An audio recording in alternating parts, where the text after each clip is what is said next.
ಭಾರತದ ಮೊದಲ ಮಹಿಳಾ ಡಾಕ್ಟರ್ ಆನಂದಿಬಾಯಿ ಗೋಪಾಲರಾವ್ ಜೋಶಿ, ಭಾರತದ ಮೊದಲ ಮಹಿಳಾ ಟೀಚರ್ ಸಾವಿತ್ರಿಬಾಯಿ ಫೂಲೆ, ಭಾರತದ ಮೊದಲ ಮಹಿಳಾ ಐಎಎಸ್ ಅಧಿಕಾರಿ ಅನ್ನಾ ರಜಂ ಮಲ್ಹೋತ್ರಾ, ಭಾರತದ ಮೊದಲ ಮಹಿಳಾ ಐಪಿಎಸ್ ಅಧಿಕಾರಿ ಕಿರಣ್ ಬೇಡಿ,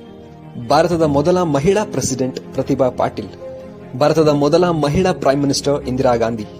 ಭಾರತದ ಮೊದಲ ಮಹಿಳಾ ಮಿಸ್ ಯೂನಿವರ್ಸ್ ಸುಷ್ಮಿತಾ ಸೇನ್, ಭಾರತದ ಮೊದಲ ಮಹಿಳಾ ಮಿಸ್ ವರ್ಲ್ಡ್ ರೈಟಾ ಫರಿಯಾ, ಭಾರತದ ಮೊದಲ ಮಹಿಳಾ ಒಲಿಂಪಿಕ್ ಮೆಡಲ್ ವಿನ್ನರ್ ಕರ್ನಂ ಮಲ್ಲೇಶ್ವರಿ, ಭಾರತದ ಮೊದಲ ಮಹಿಳಾ ಪರ್ವತಾರೋಹಿ ಬಚೇಂದ್ರಿ ಪಾಲ್, ಭಾರತದ ಮೊದಲ ಮಹಿಳಾ ಪೈಲಟ್ ಹರಿತಾ ಕೌರ್ ಡಿಯೋಲ್, ಭಾರತದ ಮೊದಲ ಮಹಿಳಾ ಮುಖ್ಯಮಂತ್ರಿ ಸುಚೇತಾ ಕೃಪಾಲಿನಿ, ಭಾರತದ ಮೊದಲ ಮಹಿಳಾ ಶತಕ ಶಾಂತರಂಗಸ್ವಾಮಿ, ಭಾರತದ ಮೊದಲ ಮಹಿಳಾ Nobel prize winner Mother Teresa, ಹಾಗೆ ಭಾರತದ ಮೊದಲ ಮಹಿಳಾ ಗಗನಯಾತ್ರಿ ಕಲ್ಪನಾ ಚಾವ್ಲಾ. ಸ್ನೇಹಿತರೆ, ಈ ವಿಡಿಯೋನ ಆದಷ್ಟು ವಿದ್ಯಾರ್ಥಿಗಳಿಗೆ ಹಾಗೂ ನಿಮ್ಮ ಸ್ನೇಹಿತರೊಂದಿಗೆ ಶೇರ್ ಮಾಡಿ. ಈ ವಿಡಿಯೋ ನಿಮಗೆ ಹೆಮ್ಮೆ ಅನಿಸಿದ್ರೆ ವಿಡಿಯೋನ ಲೈಕ್ ಮಾಡಿ, ಚಾನಲ್ಗೆ